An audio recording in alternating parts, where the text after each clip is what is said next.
በከተማችን አዲስ አበባ የሚገኙ ሰነድ አልባ ይዞታዎች ካርታ ለማግኘት ቢፈልጉ ምን መስፈርቶች ማሟላት ይጠበቅባቸዋል? ሰላም፣ የህግ አማካሪና ጠበቃ ሙሉቀን ነኝ። እንግዲህ ቁጥራቸው ትንሽ የማይባሉ ይዞታዎች በከተማችን ውስጥ በሰነድ አልባ አግባብ ተደራጅተው እንደሚገኙ ይታወቃል።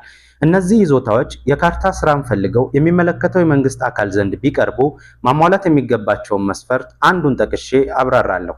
ከ1988 ግንቦት ወር በፊት በተነሳው አየር ካርታ ላይ እነዚህ ይዞታዎች የሚታዩ ከሆነና ይዞታው ላይም ቤት ተገንብቶ የሚያሳይ ነገር ካለ በመጀመሪያ ደረጃ ካርታ ሊሰራለት ይችላል።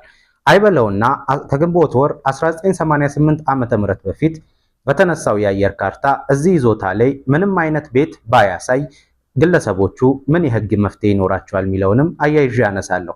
ይህ ከሆነ አየር ካርታ ላይ ካልታየ ከግንቦት ወር 1988 ዓመተ ምህረት በፊት ቤቱ ስለመሰራቱ ወይም በግለሰቦቹ ስለመያዙ የሚያስረዳ ማስረጃ ከሚኖሩበት ወረዳ ተጽፎ ከተገኘና ማንኛውም መንግስታዊ ሰነድ ከግንቦት ወር 1988 ዓመተ ምህረት በፊት ቤት ስለመኖሩ የሚጠቁም ከሆነ በካርታ ሊስተናገዱ ይችላሉ። ስለዚህ የሰነድ አልባ ይዞታ ሆነው ከግንቦት ወር 1988 ዓመተ ምህረት በፊት ቤት ተገንብቶባቸውና ተይዘው የሚገኙ ከሆነ በመጀመሪያ ደረጃ አየር ካርታ ላይ ከታዩ ለካርታ ስራ ብቁ ይሆናሉ።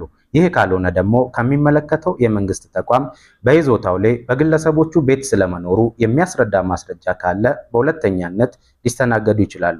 ሐሳብ አስተያየት ካለ ኮሜንት ሴክሽን ላይ ያስቀምጡልኝ። አመሰግናለሁ።